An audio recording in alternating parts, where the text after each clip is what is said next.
The Galactic Council chamber stretched across 3 kilometers of polished crystalline floor, its dome reaching so high that artificial clouds formed near the ceiling. Representatives from 473 species sat in their designated pods, their translators humming softly as the session continued into its 8th standard hour.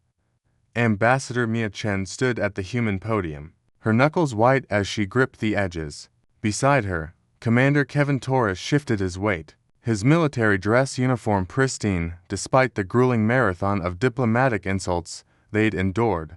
The humans will, of course, comply with Directive 8847, the Valkyrie Prime Minister chittered through his translator, his multiple eyes gleaming with what might have been satisfaction. All warships to be decommissioned, all military installations to be dismantled, all weapons research to cease immediately.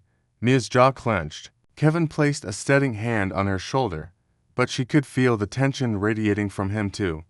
"This is absurd," Mia said, her voice cutting through the chamber. "We've been members of this council for barely 2 cycles, and you're demanding we render ourselves defenseless." The Thaxian delegate, a being of pure energy contained in a magnetic field, pulsed with condescending colors. "Humanity has demonstrated its violent nature repeatedly. The incident at Proxima Station was self-defense." Kevin interrupted, stepping forward. "Those pirates attacked a civilian transport. We responded appropriately. 37 ships destroyed," the Valkyrie countered. "Excessive force, typical human brutality." Around the chamber, representatives nodded, chittered, or displayed whatever gesture their species used for agreement. The humans had been set up, and they both knew it. Mia looked at Kevin, and in that moment, something passed between them, a shared understanding that had been building since their first day in this gilded cage of a council. They tried diplomacy. They tried reason. They tried patience. It was time to remind the galaxy who they were dealing with. "Commander Torres," Mia said formally, her voice suddenly calm, "please retrieve our data core."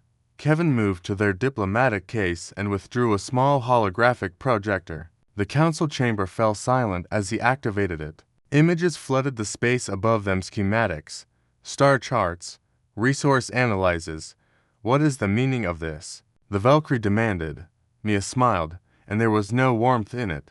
"This is humanity's full military assessment of the Galactic Council's defensive capabilities. We've been conducting it since we arrived."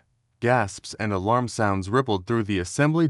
Kevin took over, his command voice filling the chamber. "In the past 18 months, we've identified critical vulnerabilities in 73% of your military installations. We've mapped every trade route, every supply line, every strategic choke point in Council space.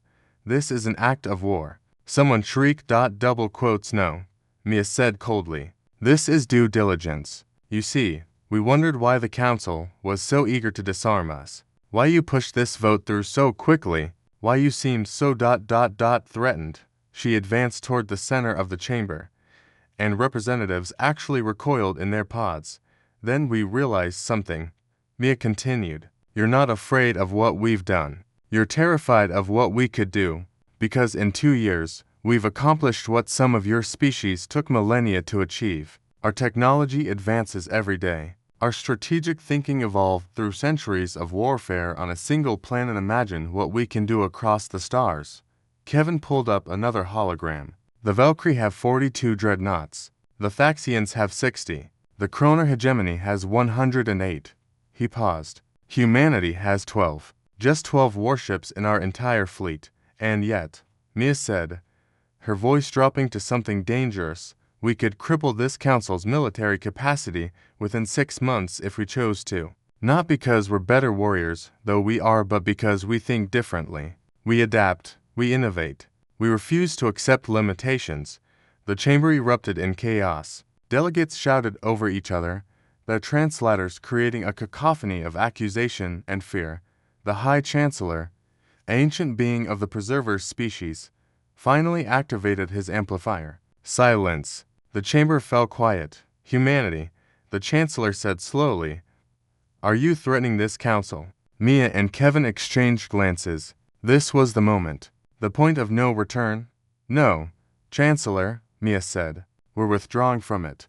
The silence that followed was absolute. Kevin continued. Humanity hereby officially rescinds its membership in the Galactic Council.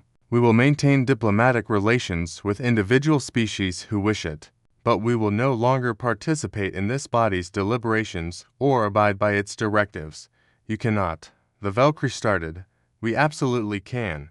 Mia cut him off. We've reviewed the Council Charter. There's nothing that prevents voluntary withdrawal. You wanted us disarmed because you're afraid of us.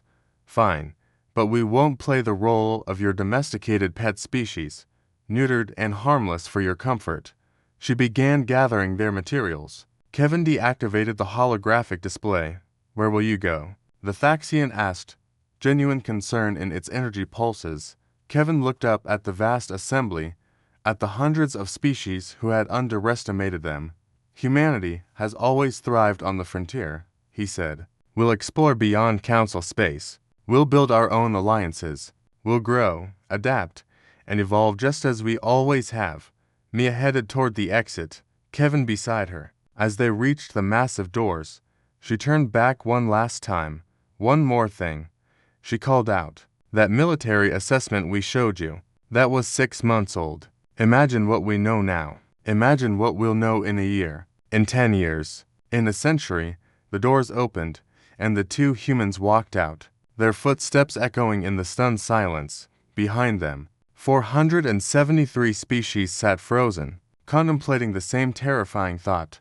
They had just made humanity their enemy, and history had shown, time and time again, that humanity's greatest achievements came when they were told they couldn't do something. The galaxy watched in terror as the humans stormed out of the assembly, not because of what they'd threatened, but because of what they'd promised to become something greater, something unstoppable, something beyond the Council's control.